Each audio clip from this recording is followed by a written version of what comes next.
Depois nós temos a personificação. Personificar é você dar vida, dar qualidades de humanos para animais, dar qualidades de seres vivos para objetos, para seres inanimados. Olha aqui embaixo. A figura que consiste em atribuir qualidades próprias dos seres humanos a seres não humanos, animais, plantas, objetos, chama-se personificação. Mas também, quando você dá vida, mesmo que animal, para um objeto, uma pedra, você está trabalhando com a personificação. É dar vida a seres inanimados ou então dar características humanas a animais, plantas, objetos e por aí afora. Tempestade faz as 3 pás do moinho perderem a paz. Perder a paz é perder a tranquilidade, isso serve para seres humanos, mas aqui o poema diz que quem perde a paz são as pás do moinho, porque a tempestade faz essas pás girarem rapidamente.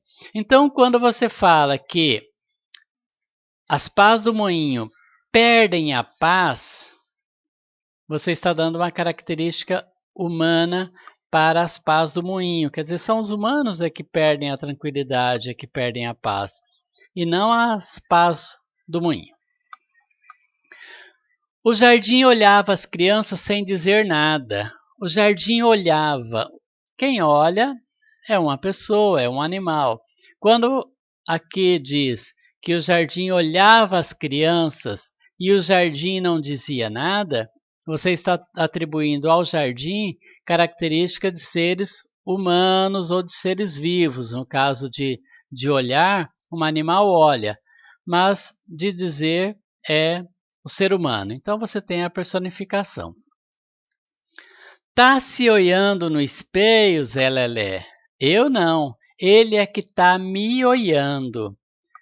Então, se o espelho está olhando o Zé, é porque o espelho está tendo qualidades de seres vivos. Isso, então, é outro exemplo de personificação. A personificação tem outro nome que é prosopopeia, mas aqui nós estamos trabalhando com personificação, personificar, porque é mais fácil. Nessa aqui nós temos 2 figuras de linguagem, que é a aliteração e a assonância. Nos versos tempestade faz as 3 pás do moinho perderem a paz, observa o efeito sonoro produzido pela repetição do som P e do som S. Então a literação e a assonância tem a ver com o som, a fala. O que nós temos aqui é a repetição da consoante P, em vários lugares, da consoante S, o som de S em tempestade, faz. Observe que o Z pode ter som de S também. Por isso que o Z está destacado. Então, quando você tem aqui a repetição de consoantes como P, o som de P e o som de S, você tem a chamada aliteração. Então, o que é a aliteração? É a repetição de sons consoantes em diferentes palavras de um verso ou de uma frase para produzir efeitos de sentido. Sempre que você utilizar a mesma consoante em diversas palavras, você está trabalhando com a aliteração. Um outro exemplo é o rato roeu a roupa do rei de Roma. A repetição do som R, da letra R, traz a sonoridade para esse versinho aqui. Aí tem o quadrinho ali especificando isso. Continuando a literação e a assonância, ainda nos versinhos tempestade faz as 3 pás do moinho perderem a paz, você tem ali também a repetição de A e de E. Olha lá, tempestade. A letra A e E, que são vogais, são repetidas em várias palavrinhas, até mesmo numa só palavra. A tempestade repete 3 vezes a letra E, a vogal E. Então, o que é a assonância? É quando você repete em diversas palavras ou na mesma palavra uma mesma vogal.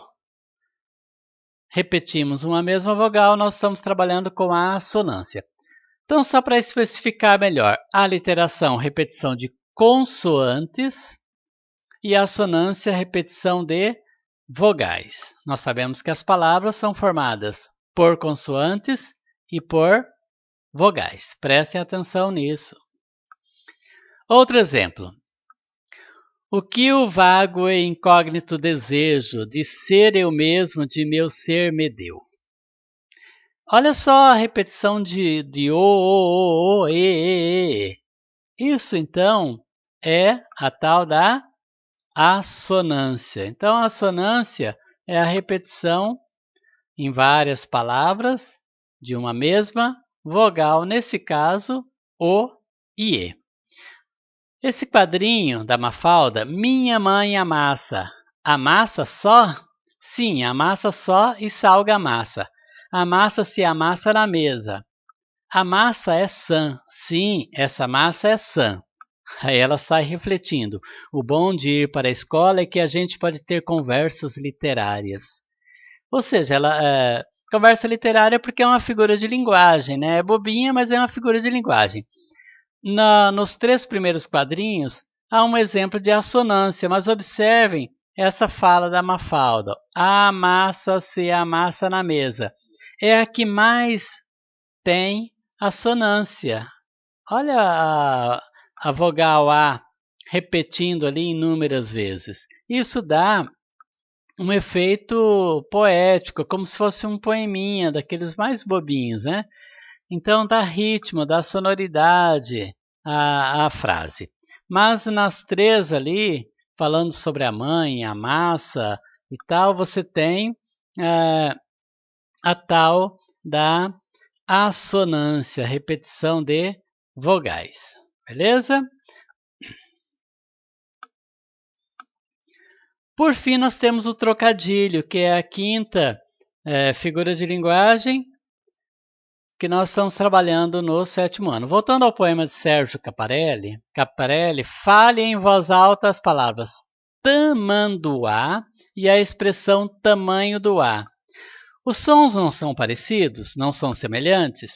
É isso que se chama trocadilho. O trocadilho é quando você faz brincadeira com palavras, ok? Quando você faz esse jogo, é chamado de jogo de palavras. Quando você trabalha com palavras com sons semelhantes e faz uma brincadeira, você está trabalhando com um trocadilho. Outros exemplos. Estou fazendo crochê para garantir minha renda. Aqui o trocadilho é com significado. Você tem renda, que é própria do crochê, e você tem a renda, que é relativa a dinheiro, né? Então, você tem esse trocadilho da palavra renda, que é própria do crochê, e você tem a questão da venda desse crochê, desse material. Eu nunca checo a data de validade das coisas, mas a República Tcheca. Aí faz uma brincadeira com o nome do país, ok?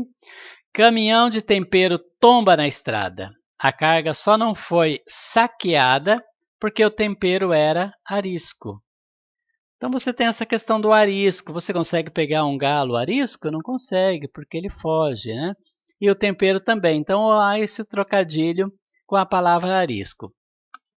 Comecei a usar lapiseira. O lápis ficou desapontado. Olha que interessante. Desapontado quando você fica chateado com alguma coisa, né? Quando você fica contrariado. Mas você tem também o lápis sem ponta. Então você faz essa brincadeira com o desapontado. O lápis ficou sem ponta ou o lápis ficou chateado?